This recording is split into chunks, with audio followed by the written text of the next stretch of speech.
Hello, and thank you for joining us today for this Edward Jones webinar, 2024 Market Outlook, Preparing for What's Ahead. My name is Sandy Miller. Before we get going, let me highlight a few of the features on your screen that we're going to be using. On your screen right now, you should already see a video window with me inside. There should be another window with our presentation slides and a third window for our Q&A feature. If for some reason you have any difficulty during the program, you can click on the Help icon at the bottom of your screen. That's the black question mark inside the yellow circle. This is for any technical questions you may have.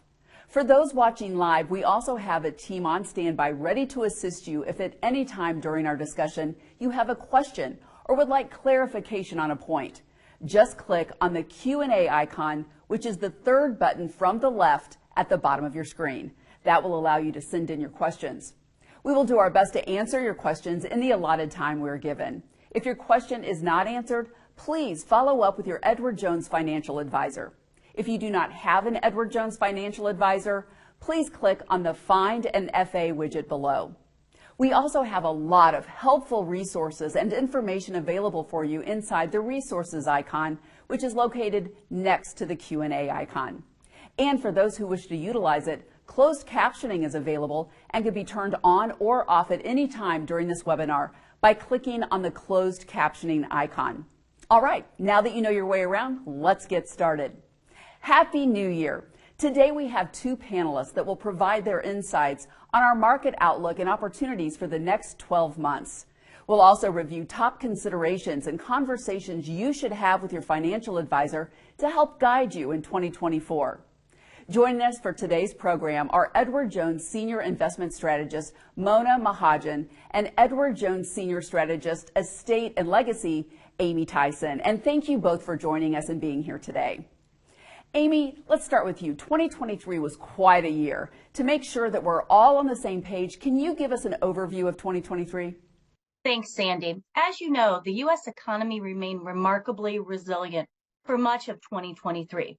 After declining nearly 20% in 2022, the S&P experienced a solid double-digit rebound in 2023, albeit driven by a narrow set of sectors and stocks in the large-cap technology space.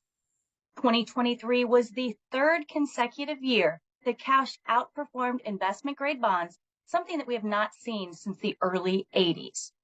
This was driven largely by elevated interest rate environment, which supported better yields for short-term duration and cash-like investments, including CDs and money market funds.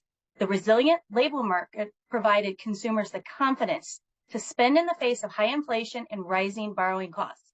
The unexpected strong economy, the Fed's higher for longer messaging on rates, and the increased Treasury issuance for expanding fiscal deficit pushed the 10-year Treasury yields to 5%, a 16-year high, before it moderated somewhat towards the end of the year. With interest rates rising and the possibility of a recession on the table, some clients stuck to their long-term plan and responded accordingly. Others chose to overweight their portfolios in CDs and other cash equivalents, chasing for yield. Mona, it seems that everywhere you turn, you hear a question related to inflation and interest rates. So two key questions for you. Is the Fed done raising rates, and what can we expect from inflation in 2024? Yeah, thanks, Sandy. And those are great questions. You know, at the core of our outlook for equity and bond markets is the trajectory of Fed policy, which we believe is set to undergo a notable shift in 2024. In fact, we believe that after the most aggressive tightening campaign in 40 years, the hiking cycle is now complete. Now, the Fed will likely continue to communicate caution. Perhaps they signal an extended pause. They keep that Fed funds rate at 5.25% to 5.5%, especially in the first half of the year. But we do see a combination of easing inflation pressures, a cooling labor market, and a slowdown in growth that will likely pave the way for interest rate cuts in the back half of 2024. So in our view, if the Fed funds rate is currently at 5.25% to 5.5% and longer term neutral interest rates are actually closer to 2.5% to 3% and inflation is moderating, then there really is less need for the Fed to remain this restrictive. So all that to say, we do see a Fed rate cutting cycle emerging in 2024. Now, on your second point on inflation, this again, it's another key driver of our outlook for 2024. Now, we've seen good progress in 2023 thus far. In fact, headline consumer price index, or that CPI inflation figure in the U.S. has fallen from a high of 9.1% in June of 2022 all the way down to 3.2% at the November reading.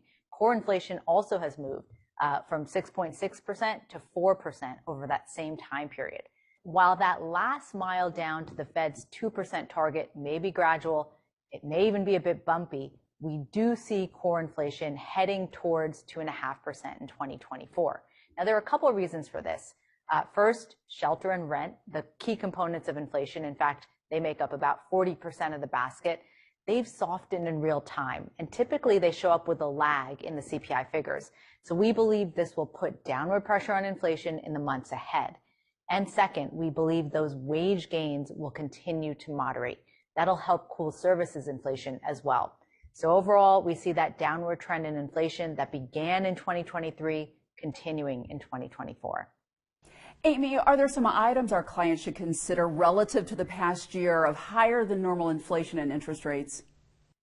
Sandy, although we anticipate inflation to slow in 23, many prices are still higher than they were a year ago. Consequently, expenses have increased, and you may have had to dip in to emergency cash or even take out some debt to cover some of those expenses. So we encourage you to review 3 key items. 1, review that budget. We know it's not everybody's favorite, but make sure you're still living within your means. Look for opportunities to adjust if that is necessary. Replenish your emergency cash fund. If you spent from your emergency cash fund or simply want to build it up, we recommend having 3 to 6 months worth of expenses in cash and cash equivalents for emergency needs. Not having an emergency cash fund on hand is one of the top mistakes people make and can often result in having to deviate from long-term plans. Third, if you are retired or approaching retirement, make sure to replenish your retirement spending account if needed.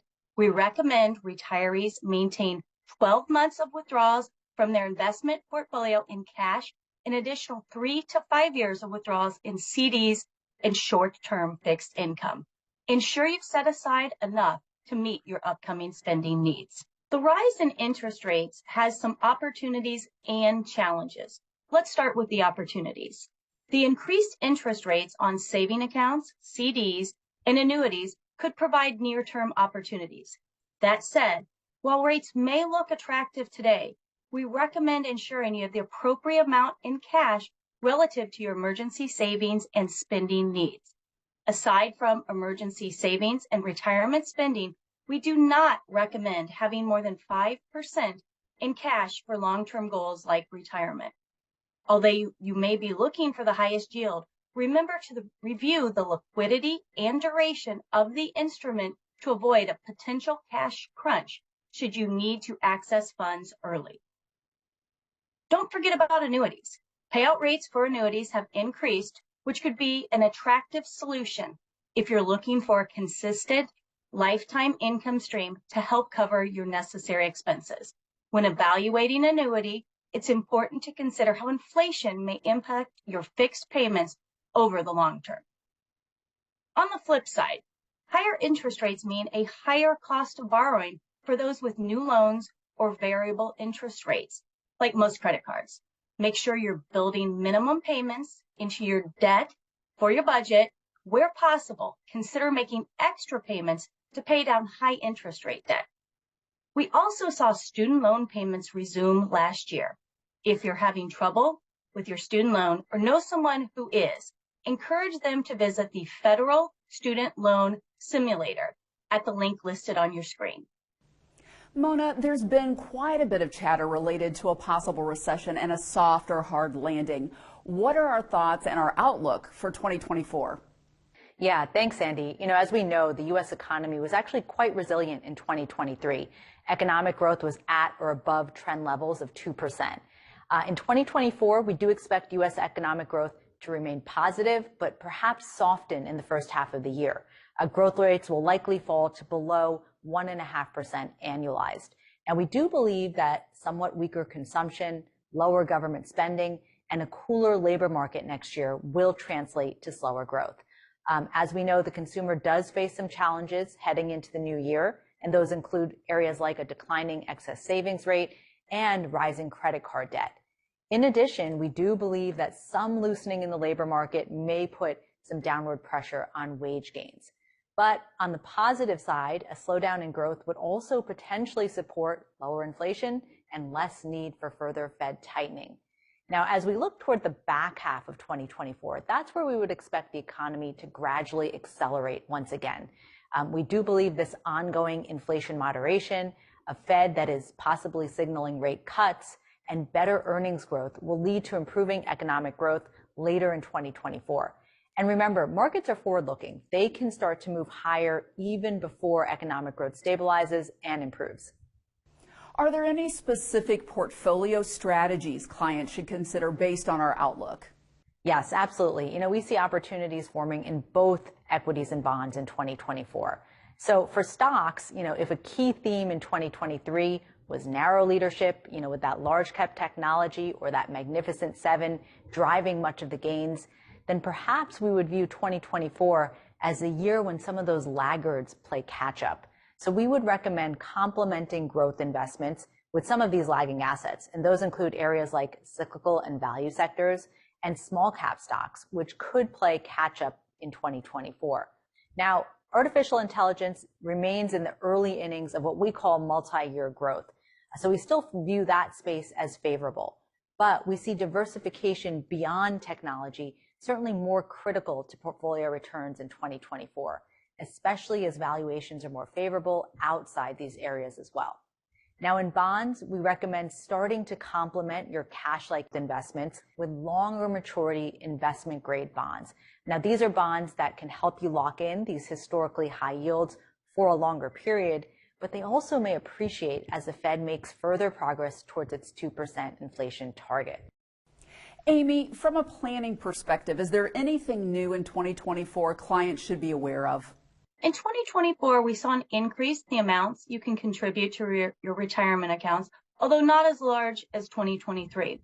If you're in a position to increase your contributions, though, that is a great way to save for retirement, allowing your funds to grow tax deferred. Make sure to review your company matching program as well. There are also a few positive developments related to retirement savings for part-time workers, as well as those making student loan payments. Let's start with part-time workers. Beginning in 2024, employees who are at least 21 years old and have at least 500 hours of service for 3 consecutive years must be eligible to contribute to a 401k plan if it is offered by their employer. This could be a great opportunity for some. Another possible opportunity is employer matching contributions on qualified student loan payments. Beginning in 2024, employers are allowed to make matching employer contributions for qualified student loan payments. This availability depends on the terms of your company's plan. You're going to need to check with your plan administrator on this one. The last item I would like to mention is related to Roth employer plans. Beginning in 2024, required minimum distributions, RMDs, are no longer required from Roth employer plan accounts for the original account owner. However, individuals who turned 73 in 2023 and waited until April 1st to take their 2023 RMD must still take that 2023 amount by April 1st. Before we wrap things up for today's webinar, any final thoughts or advice for our audience? Amy, I'll start with you. Yes, Sandy. Keep in mind, it can be difficult to take the emotion out of investing. Keep in contact with your financial advisor and focus on your goals and risk tolerance, as they are key to sticking with your plan. I always like to remind people too, you're not off the hook once your plan is in place. It must be monitored. Also, don't forget, putting a plan in place goes beyond retirement and investment plans. Make sure that you take the time to work in the estate planning attorney to have your core documents in place to address how you would like your assets transferred and also who could make decisions for your medical and financial needs. You spent many years working hard to build your assets. This is your legacy. Don't leave anything to chance. Yeah, those are great call outs, Amy. I would just reiterate that we do expect 2024 to be a positive year in the markets, but like any year, it will have its share of volatility as well. So we do believe balance and diversification in your stock portfolio and bond portfolios will help best position you to maximize return for the year. And this is also where your financial advisor can come into play. They can make sure you have that right exposure in your stocks and bonds tailored to your specific financial goals and risk tolerances. Now, at the end of the day, we want to use market volatility to our advantage to rebalance, diversify, add quality investments at better prices, and ultimately meet or exceed your long-term financial goals. Thank you both for joining me today and for sharing all of this valuable insight. As I mentioned earlier, we have several resources that we hope will help you during this time. Be sure to check them out by going to the resource icon on your screen. We're now going to start the Q&A portion of the program. We have a team of subject matter experts waiting online to answer your questions through the Q&A widget. Remember that there will not be any video during this portion. You will only see a slide prompting you that the Q&A is now in session. Rest assured, the webinar is still live. We'll do our best to answer your questions during the allotted time. If your question is not answered, please follow up with your Edward Jones financial advisor. If you do not have an Edward Jones financial advisor, please click on the Find an FA widget below. I also want to remind you that this broadcast will be available again on demand using the same link you used to register for today's program. Please note our upcoming webinar as well. Thanks again for joining us, and please enjoy the rest of your day.